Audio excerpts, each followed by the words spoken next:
மத்தேயு 12வது அதிகாரம் 43 நம்ம பார்க்குறோம். அசுத்தாவி ஒரு மனுஷனை விட்டு புறப்படும் போது வறண்ட இடங்களில் அலைந்து இளைப்பாறுதல் தேடியும் கண்டடையாமல் நான் விட்டு வந்த என் வீட்டுக்கு திரும்பி போவேன் என்று சொல்லி அங்கே வந்து அந்த வீடு வெறுமையாகவும் பெருக்கி ஜோடிக்கப்பட்டதாகவும் இருக்க கண்டு திரும்பி போய் தன்னிலும் பொல்லாத வேறு 7 ஆவிகளை தன்னோட கூட்டிக் கொண்டு வந்து உட்புகுந்து அங்கே குடியிருக்கும்.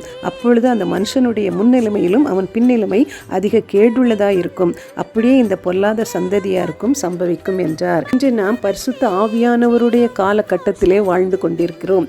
எனவே நம் ஒவ்வொருவரையும் பரிசுத்த ஆவியானவர் நிரப்ப வேண்டியது அவசியமாக இருக்கின்றது.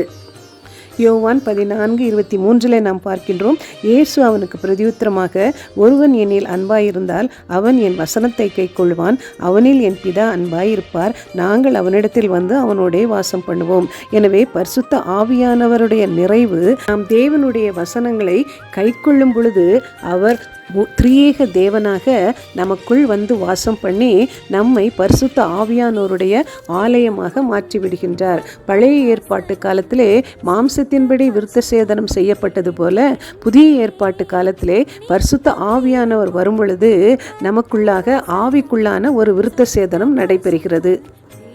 எபிரேயர் 4:12 தேவனுடைய வார்த்தையானது ஜீவனும் வல்லமையும் உள்ளதாயும் இருபுறமும் கருக்குள்ள எந்த பட்டயத்திலும் கருக்கானதாயும் ஆத்துமாவையும் ஆவியையும் கணுக்களையும் ஊனையும் பிரிக்கத்தக்க உருவ குத்துகிறதாயும் இருதயத்தின் நினைவுகளையும் யோசனைகளையும் வகையறுக்கிறதாயும் இருக்கிறது என்று நாம் பார்க்கின்றோம். எனவே தேவனுடைய வார்த்தைகள் நம் உள்ளாக வந்து நம்முடைய ஆவி ஆத்மா சரீரத்தை மறுரூபப்படுத்துவதுதான் அந்த ஆவிக்குரிய விருத்த சேதனத்தை குறிக்கின்றது.